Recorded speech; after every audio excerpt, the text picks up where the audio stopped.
بۆچی دەسەڵاتدارانی هەرێم بە جوڵاندنی ڕێکەوتنی 50 ساڵە لە بەغدا تەنگەتاو بوونە؟ پارتی چ پێشنیارێکی ئارێستەی ئەو پەرلەمانتارە کردووە کە سەرپەرشتی ئەو بابەتە دەکات و وەڵامی پەرلەمانتارەکە چی بووە؟ ئەگەر هەوڵەکە سەربگرێت جگە لە سەرۆکی حکوومەتی هەرێم چیتر بۆ لێپرسینەوە دەبێ بچێتە بەغدا. چارەنووسی ڕێکەوتنی 50 ساڵە لەگەڵ تورکیا دوای گەیشتنی بە بەغدا سەرنجامی ئەو سکاڵایی عێراق لەسەر تورکیا بەوەی فرۆشتنی نەوتی هەرێم چی دەبێت؟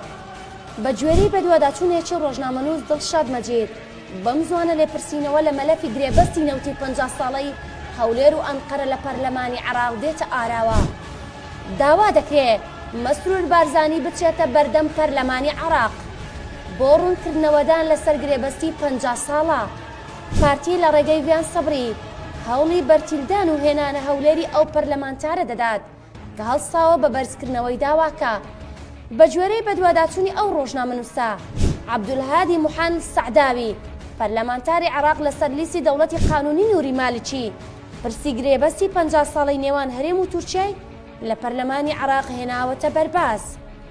بۆ ئەو مەبەستەش داوایەکی پێشکەش بە سەرۆکایەتی پەرلەمان کردووە بۆ بە یاساییکردنی داواکەشی ئیمزای 115 ئەندام پەرلەمانتاری کۆ کردوتەوە کە پاڵپشتی داواکەی دەکەن بۆ میوانداری مەسرور بارزانی سەرۆکی حکوومەتی هەرێم بۆ پەرلەمانی عێراق.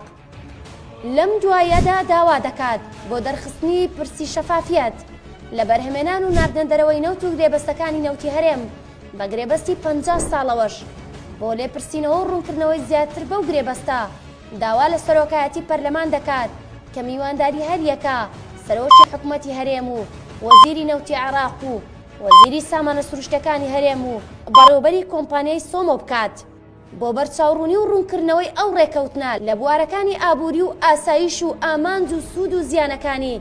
شایانی باسە پارتی بەو جوڵەیە زۆر تەنگەتاو بوو و دەیەوێت بە هەر شێوەیەک بێت پرۆسەی جێبەجێکردنی ئەو داوایە لە پەرلەمان ڕابگرێ. بۆ ئەو مەبەستە دکتۆرە ڤیان سەبری سەرۆکی فراکسیۆنی پارتی لە بەغدا بە ڕەسمی پەرلەمانتەر عەبدولهادی موحانی داوەتی هەولێر کردووە، بەڵام عەبدولهادی ڕەتی کردوتەوە بێتە هەولێر. دیسانەوە ڤیان سەبری پێشنیاری ئەوەی خستۆتە بەردەمی ئەگەر نایەت بۆ هەولێر دەتوانین لە بەغداشدا بنیشین، بەڵام ئەم جارش پەرلەمانتەر عەبدولهادی موحان سەعداوی ئەو داوایەی ڕەت کردوتەوە.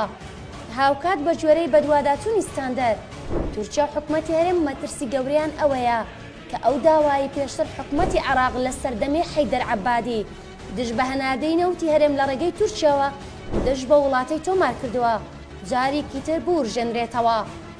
بە گوێرەی راپۆرتێکی دامەزراوەی ئەتلەنتیکی ئەمریکی کە دەستان دەرکەوتووە دامەزراوەکە ئاماژەی بۆ ئەوە کردووە یەکێک لەو کارتانێک کە عێراق دەتوانێت دژی پێشەڵکاریەکانی تورکیا بەکاری بهێنێت دۆسیە ڕێگادانی تورکیا بە فرۆشتنی نەوتی هەرێم بەبێ ڕەزامەندی بەغدا لە ڕێگەی بۆڕیەکی نەوتی کە ڕاستە و خۆنەوت بۆ بەندەری جەیهان دەگوازێتەوە. هەر لە راپۆرتەکە هاتووە ئەگەر عێراق ئەو سکاڵایی کە لە دادگای نێودەوڵەتی دژ بە تورکیا لەسەر ئەو پرسە تۆماری کردووە داوای 25 ملیار دۆلار قەرەبوو دەکات بەردەوام بێت، پێدەچێت دوجار دادگا لە بەرژەوەندی عێراق بڕیار بدا و تورکیا ناچار بکرێت قەرەبووی عێراق بکاتەوە.